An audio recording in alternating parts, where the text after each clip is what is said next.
Hello, everyone. This is Tom Fox, along with Andrew Gay, welcoming you to the Kerrville Weekly News for the week ending March 23, 20, or 22, 2025. I'm doing the intro today. So, Andrew, I'm going to ask you to take us off with a couple of stories.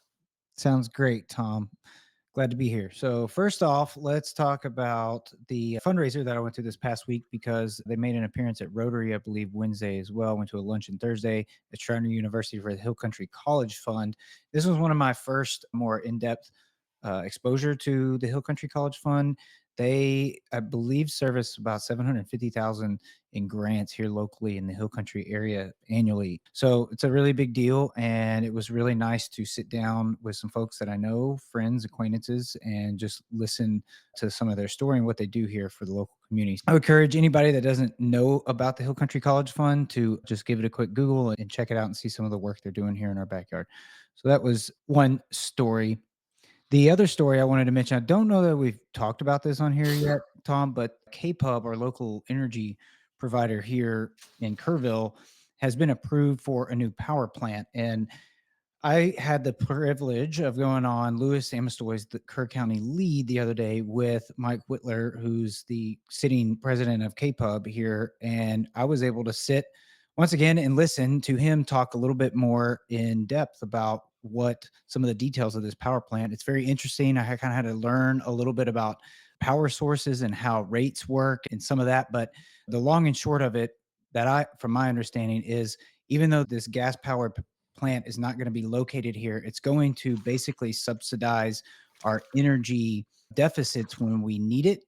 And that will allow us or KPUB to keep more stable rates, which is a great thing for us here locally. I pay a KPUB bill, and it's great to not really have an outstanding, crazy amount of an electricity bill here locally. And you can hear some of the same things from at least people that I've talked to here locally as well, that they think that their power bills relative to other areas are relatively low. Those are my two stories for this week. Tom, what do you got for us? Unfortunately, I'm going to talk about the fires. And we had a tragedy in Kerrville on Monday when a couple's house trailer went up in flames. Fortunately, they were not there and were not injured, but their dog, who was in the house, did die. And it's Carrie Smith and her husband.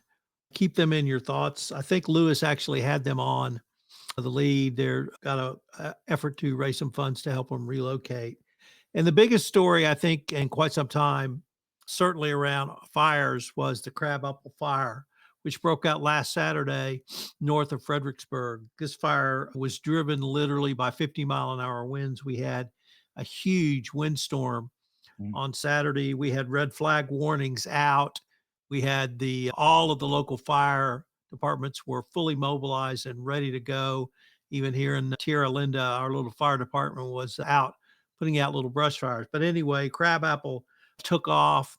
It exploded in size, going to over 10,000, burning over 10,000 acres, largely north of Frederiksberg. It jumped Highway 16 pretty early. The attempts to contain it failed, not because of the engineering or the work by the firefighters, but literally the embers were blowing out at half a mile, and you just cannot cut enough fire breaks that far away from a fire. It burned all day Saturday, all day Sunday, and into Monday. The smoke got as far as Austin. And we were collectively really lucky, Andrew. The wind was blowing west to east. So it blew away from Frederiksberg. It wasn't blowing towards Kerrville, but you can clearly see how fire is such a dangerous animal in this part of Texas. And with the dry conditions we've been having, it's only going to get worse and worse. Most counties, both Kerr County and Gillespie County, have fire burns in place. So please pay attention to those burn bans and do not burn outside. If you have any open flames, just be as careful as you can. So those were sort of the news stories I wanted to talk about. But I wanted to talk about this weekend, Andrew, because tonight Michael Martin Murphy is playing in Frederiksberg, and my wife and I are going to that. So we're really looking forward to seeing an artist that came out literally a little before I went to college, and he's had a great career. Michael Murphy, Wildfire and Carolina in the Pines are two of his top hits.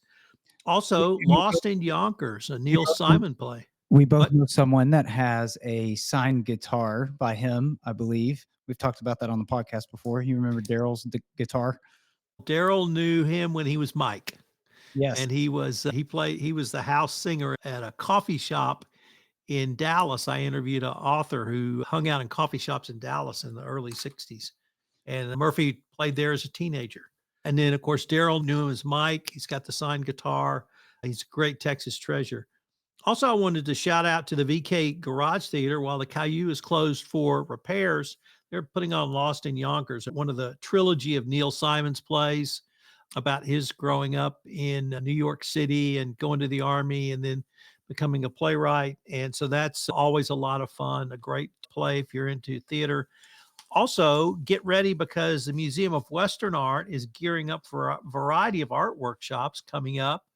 And those are all on the museum's website. And the last weekend in April, the last full weekend in April, the 26th and 27th, is Roundup, where the museum puts on its biggest fundraiser of the year, and it has multiple paintings from artists from the Cowboy, I forgot the name of their Hall Cowboy of artist. Fame now, Cowboy Artists of America, CAA. Yeah. And so there'll be a lot of great stuff there. And check that out. Take your checkbook.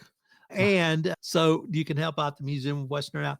But if you're interested in being an artist, and we do a podcast called the Hill Country Artist Podcast, check out the upcoming classes. Carol Arnold, a woman we interviewed for the Hill Country Artist Pod, is going to be teaching there as well at the Museum of Western Art. So it's a great, real way for you to explore your love of art if you have it.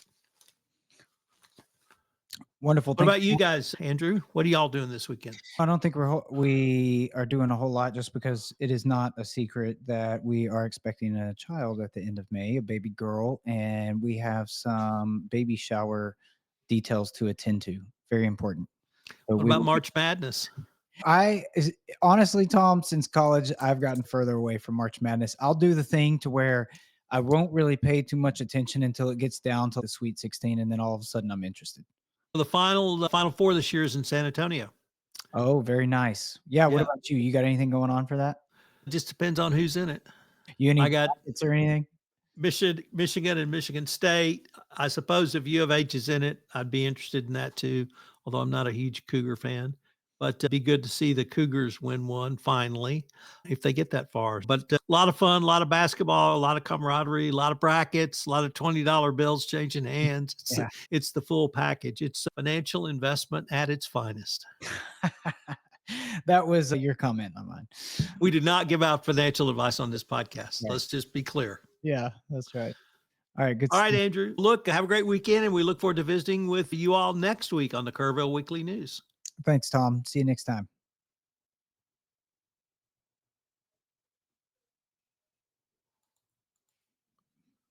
All right. Great. Here we go.